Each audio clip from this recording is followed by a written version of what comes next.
La historia de Saruman el Blanco en la Tierra Media es una tragedia de corrupción y traición.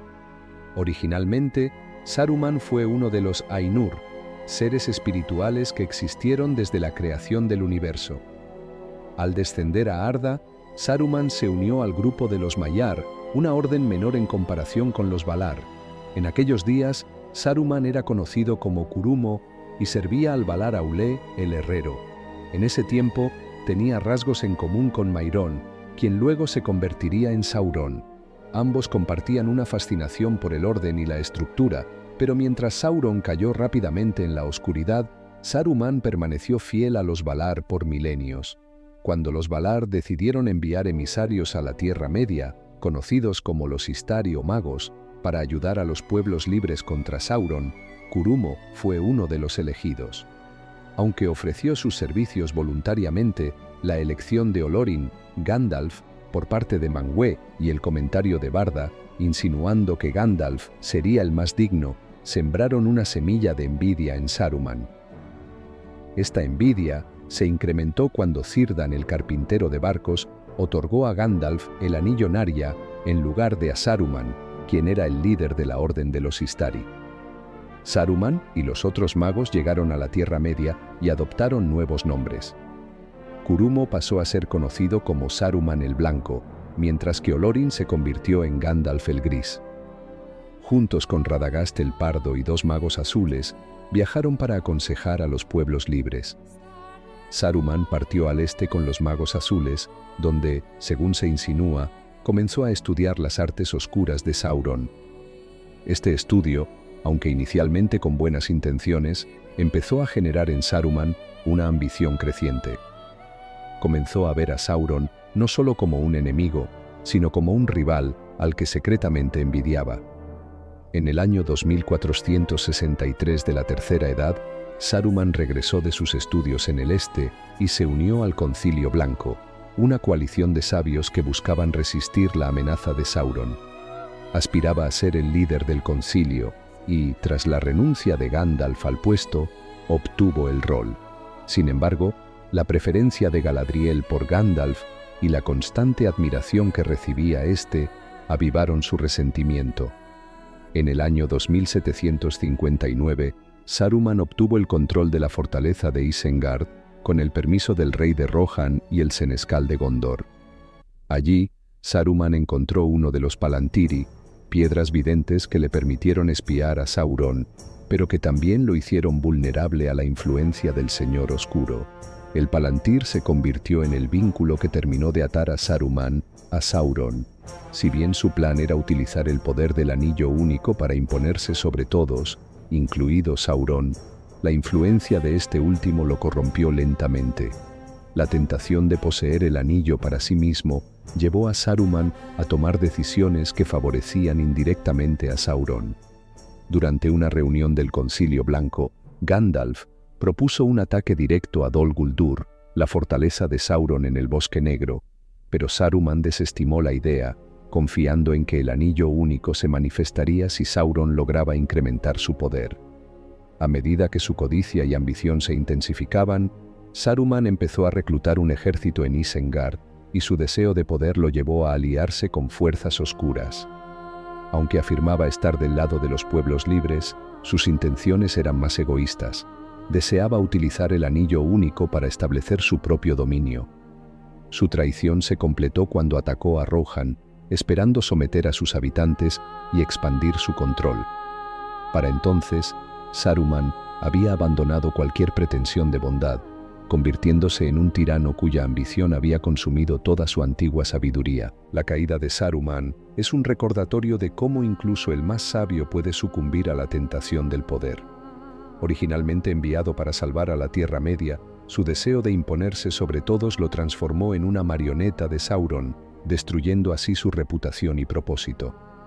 Tras ser expulsado de Dol Guldur, la oscura esencia de Sauron huyó de regreso al corazón de Mordor, reclamando su trono en la ominosa fortaleza de Barad-dûr.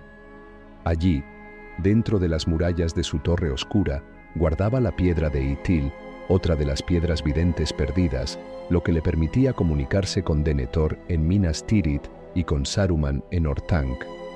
pasarían 12 años más antes de la última reunión del Concilio Blanco.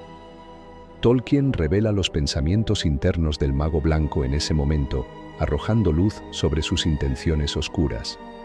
Ciertamente, después del último Concilio Blanco, 2953, sus planes hacia Rohan, aunque los ocultaba, eran malignos.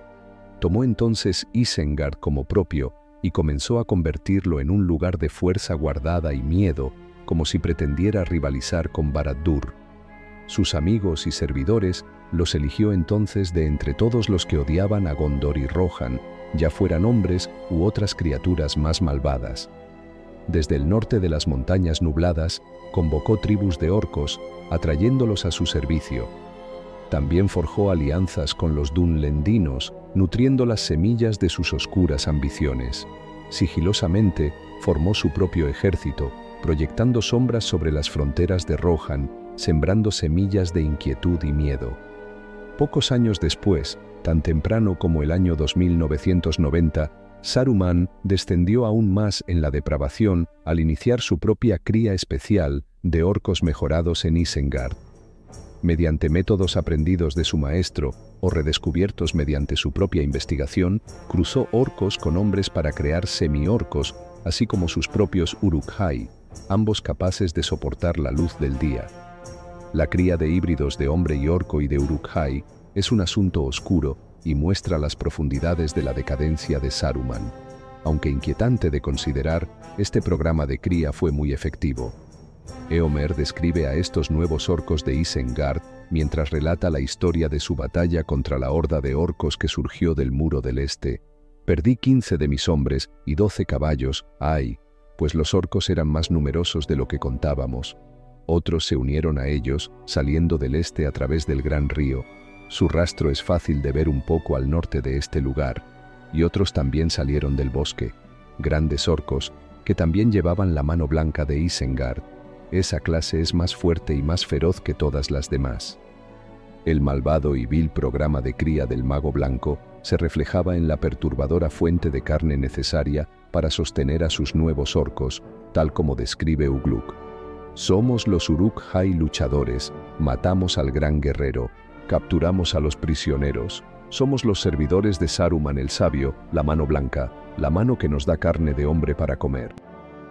Debido a la representación en las películas de Peter Jackson, existe una creencia entre la comunidad de fanáticos de que el espíritu puro de Saruman fue corrompido por el toque malévolo del Señor Oscuro a través del Palantir.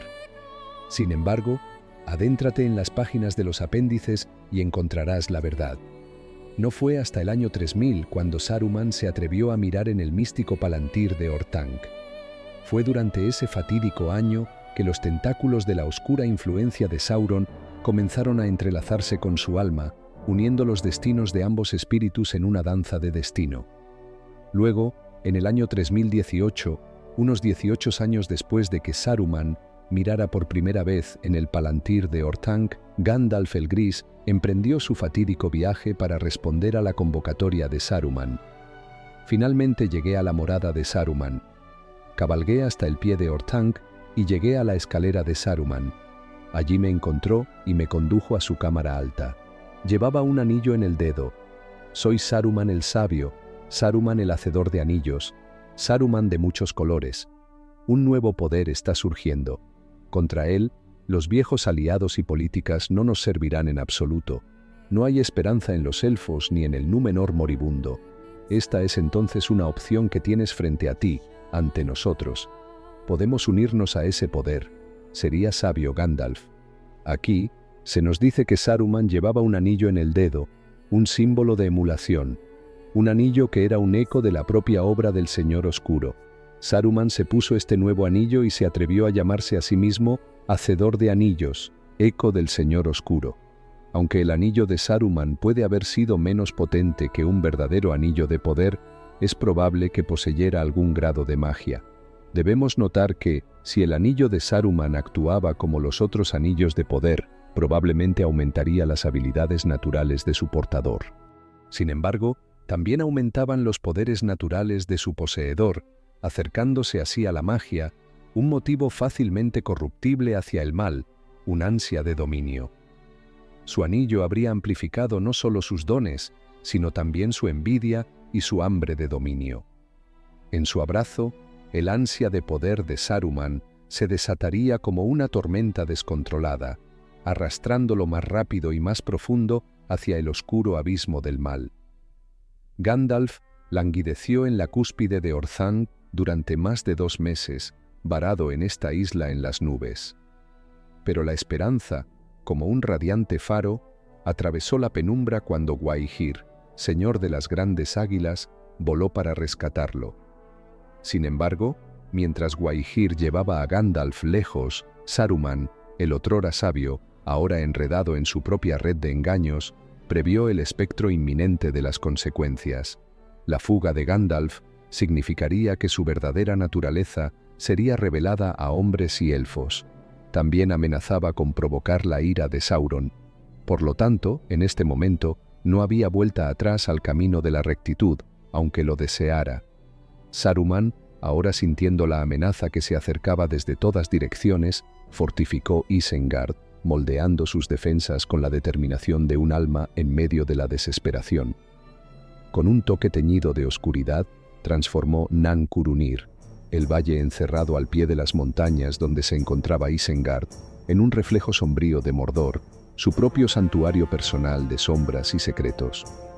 Un lugar fuerte y maravilloso era Isengard, pero Saruman lo había moldeado lentamente para adaptarlo a sus cambiantes propósitos, y lo había mejorado, o eso creía, siendo engañado, pues todas esas artes y sutiles dispositivos, por los cuales abandonó su antigua sabiduría y que imaginaba vanamente como suyos, no provenían más que de Mordor. De modo que lo que hizo no era nada, solo una pequeña copia, un modelo de niño o un halago de esclavo, de aquella vasta fortaleza, arsenal, prisión, horno de gran poder, Barad-dûr, la torre oscura, que no sufría rivales y se reía de los halagos, esperando su momento, segura en su orgullo y su fuerza inconmensurable. Saruman permanecía en comunión con Sauron a través del Palantir, a pesar de su tumultuosa relación, pues aún ansiaba redención a los ojos del Señor Oscuro. La tierra de Rohan serviría como su lienzo, una oportunidad para pintar su lealtad con trazos audaces, para demostrar su valía como un fiel aliado de Sauron. Y así comenzó la guerra de Isengard contra Rohan. A través de esta hermosa tierra, las fuerzas de Saruman arrasaron como una guadaña, dejando solo angustia a su paso. La historia de horror que grabaron en el mismo suelo de la marca del jinete reveló las profundidades de la caída de Saruman en la oscuridad, una caída que ahora estaba completa. Entonces, cuando los susurros de poder y ambición eclipsaron la luz radiante de la sabiduría y la bondad en su interior, sin duda, comenzó con las semillas de envidia y celos, sembradas por sus propios deseos de dominio, que echaron raíces en su mente en los primeros días de Arda. La caída de Saruman en la sombra no estuvo marcada por un solo momento de juicio, sino por un descenso gradual que abarcó 2 milenios. Como un río que fluye incesantemente hacia un oscuro abismo, su camino fue lento y serpenteante, pero inexorable. ¿Y por qué Saruman se volvió malvado? La respuesta no se encuentra en Sauron ni en el Palantir, sino en las profundidades de su propia mente. Los anillos de poder, una vez objetos de su estudio, se convirtieron en una obsesión, tejiendo su oscuro hechizo alrededor de su corazón. Con cada susurro del nombre del Señor Oscuro, su admiración crecía, consumiendo todo rastro de luz en su interior. Y cuando se puso su propio anillo, su malicia y un hambre insaciable de dominio se magnificarían aún más. Otro noble corazón caído ante la tentación de la sombra. Antes de despedirnos, queremos aprovechar esta oportunidad para encender las señales y pedir ayuda. Si disfrutaste de este video, te pedimos que amablemente hagas clic en el botón de me gusta aquí abajo. También te agradeceríamos mucho si consideras suscribirte y hacer clic en el icono de la campana.